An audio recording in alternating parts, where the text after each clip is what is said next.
Yan, lagay na natin yung garlic natin. Garlic. Maraming garlic. Marami po yung garlic. Yan po yung masarap sa butter. Prawn. At syempre, maglalagay tayo guys ng curry leaves.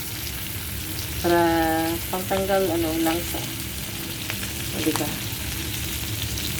Yan po yung technique dito. Yan, napakabango po yung curry leaves na yan guys.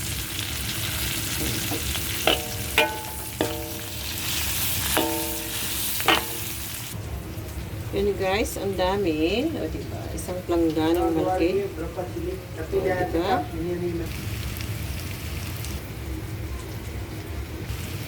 Yan. Yan. Halo-halo natin. Mag-iba po yung kulay niyan mamaya. Magiging pula na po yan. Malapit na po malupit guys. Iba na yung ibang kulay na ano. Hindi ko patatak na yan para hindi magtutubig. Yan. Ayan yung final result.